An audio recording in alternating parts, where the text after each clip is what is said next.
ചോദിച്ചാ പറയും ഞങ്ങൾ കൺസ്യൂമർ സ്റ്റേറ്റ് ആണ്. ഒന്നുമല്ല, മടിയാ. മലയാളിക്ക് മടിയില്ലാത്ത ഒരൊറ്റ കാര്യമുള്ളൂ, അത് കുടിയാ. ഈ ഒരു അവസ്ഥ വെച്ച് നല്ല അടിപൊളി കൃഷിസ്ഥലമൊക്കെ കാണണമെങ്കിൽ സത്യനന്ദിക്കാടിന്റെ സിനിമ എടുത്ത് നോക്കേണ്ട അവസ്ഥയാ. ചീരയ്ക്ക് തടവെടുക്കുന്നു, പടവലങ്ങയ്ക്ക് വള്ളി കെട്ടുന്നു, കോവയ്ക്ക പറിക്കുന്നു. പക്ഷേ അതിന്റെ ലൊക്കേഷനും അങ്ങ് പൊള്ളാച്ചിയില. ഇതിനൊരു കാരണമുണ്ട്. തമിഴ്നാട്ടുകാർ മൊക്കിന് ചെടി നടും, നമ്മൾ മൊക്കിന് കൊടി നടും. ഈ ഒത്തൊരുമ പക്ഷെ ഭക്ഷണത്തിന്റെ കാര്യത്തിലൊന്നും ഇല്ല കേട്ടോ. ഭക്ഷണത്തിന്റെ കാര്യത്തിലേക്ക് വരുമ്പോ വിഷുവിന് തെക്കോട്ട് വെജ് ആണെങ്കിൽ വടക്കോട്ട് നോൺ വെജാ. ഓണത്തിന് തെക്കോട്ട് നോൺ വെജ് ആണെങ്കിൽ വടക്കോട്ട് വെജ്. വെറുതെ അല്ല നിങ്ങൾ തെക്ക് വടക്ക് നടക്കണല്ലേ. പക്ഷെ എന്തൊക്കെ പറഞ്ഞാലും മലയാളി പൊളിയാട്ടോ. കാരണം പ്രശ്നം എന്താണെന്നറിയാൻ പ്രശ്നം വെച്ച് നോക്കുന്ന പ്രശ്നക്കാർ വരെ നമുക്കുണ്ട്. ഈ മലയാളികളുടെ കാര്യം പറയുമ്പോൾ സത്യം പറഞ്ഞ മലയാളികൾക്കാണ് പ്രശ്നം. മലയാളികൾ ഭയങ്കര സഹായ മനസ്കതയുള്ളവരാ.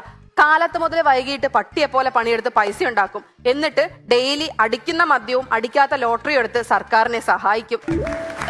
അതുപോലെ തന്നെ മലയാളികളെ പറ്റിക്കാൻ ഭയങ്കര എളുപ്പമാണ്. ഞങ്ങളുടെ നാട്ടിലൊരു ചേട്ടൻ കേരള ഫ്രൈഡ് ചിക്കൻ KFC എന്നും പറഞ്ഞിട്ടൊരു ഷോപ്പ് തുറന്നു. ഒരു പട്ടിക്കുഞ്ഞു പോലും തിരിഞ്ഞു നോക്കിയില്ല. കുറച്ചു ദിവസം കഴിഞ്ഞപ്പോൾ പുള്ളിക്ക് ഒരു ഐഡിയ തോന്നി, KFCയുടെ ഫ്രണ്ടിൽ ഒരു നാടൻ എടുത്തിട്ടാലോ എന്ന്. നാടൻ KFC എന്ന് എഴുതി വെച്ചതും തൊട്ടടുത്ത ബിവറേജിലേക്കാളും ആളായി ഈ കടയിൽ. ഈ ഒരു ഐഡിയ ഞാനും പ്രയോഗിച്ചു.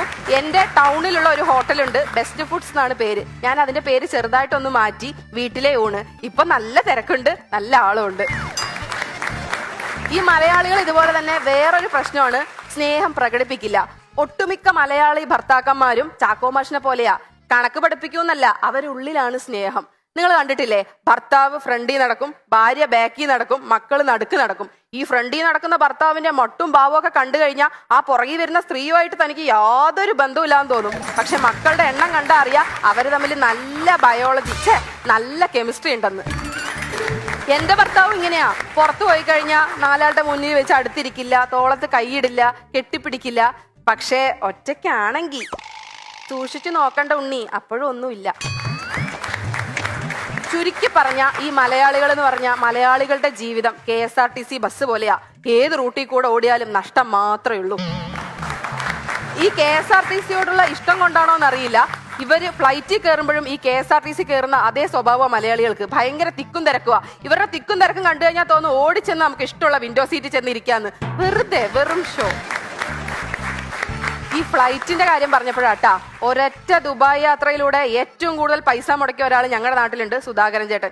പുള്ളി ദുബായ്ക്ക് ഒരു ഫ്ലൈറ്റ് എടുത്ത് പോകുമ്പോൾ പെട്ടെന്ന് ഫ്ലൈറ്റ് ടേക്ക് ഓഫ് ആയതും പെട്ടെന്ന് ഒരു ഞെരുക്കവും ഒരു ഭയങ്കര ശബ്ദവും. അപ്പൊ തന്നെ പുള്ളി നെഞ്ചത്ത് കൈവച്ച് പറഞ്ഞു, എന്റെ ചിനക്കുത്തൂർ ഭഗവതി, ഞാൻ അടുത്ത വിഷു ഉത്സവം ഞാൻ തന്നെ നടത്തിക്കോളാന്ന്. ഫ്ലൈറ്റ് ലാൻഡ് ചെയ്ത് കഴിഞ്ഞപ്പോഴാണ് മനസ്സിലായത് അത് ഫ്ലൈറ്റിന്റെ ടയർ വന്നടിച്ചതിന്റെ സൗണ്ടാണ്. പിന്നെന്ത് പറയാനാ, 1.5 വർഷം ഗൾഫിൽ കടന്ന് പട്ടിപ്പണി എടുത്ത് 2 ആനയും 12 ശിങ്കാരിമേളവും ഉൾപ്പെടെയുള്ള ഉത്സവം ഗംഭീരമാക്കി ഒരു ഗൾഫിൽ പോക്കിന് 12 ലക്ഷം രൂപ ചെലവ് വന്നു. ഇതുപോലെ തന്നെയാണ് മലയാളികൾക്ക് വേറൊരു കുഴപ്പമുണ്ട്. എടാ വിഷുവൊക്കെ എന്താ, ഓണമൊക്കെ ആയില്ലേ, വിഷുവൊക്കെ ആയില്ലേ എന്നൊക്കെ ചോദിച്ചാൽ പറയും, എന്ത് വിഷു എന്ത് ഓണം, ഇങ്ങനെ പോകുന്നു എന്നൊക്കെ. ഇന്ന് അവന്റെ വീട്ടിൽ ഉച്ചയ്ക്ക് പോയി നോക്കിയാൽ കാണാം 4 വക പായസം കൂട്ടി ഊണ്, 40,000 രൂപയുടെ ഷോപ്പിംഗ് കഴിഞ്ഞിരിക്കുന്ന ഭാര്യ, രാത്രി പൊട്ടിക്കാൻ 25,000 രൂപയുടെ പടക്കം. എന്നിട്ട് പറയാ എന്ത് വിഷു എന്നൊക്കെ. അല്ല, നമ്മളും ഇടയ്ക്ക് ഇങ്ങനെയാ. നമ്മളും ഈ ചെയറിലൊക്കെ ഇരിക്കുമ്പോൾ വെറുതെ ചിന്തിക്കാറില്ലേ, എന്ത് ജീവിതോ, ചത്താ മതിയായിരുന്നു എന്നൊക്കെ. അപ്പൊ തന്നെ ചെയറൊന്ന് ഒടിഞ്ഞു കഴിഞ്ഞാൽ പറയും, ദൈവമേ ഇപ്പൊ ചത്തേനേന്ന്. ഇതാണ് മലയാളികൾ.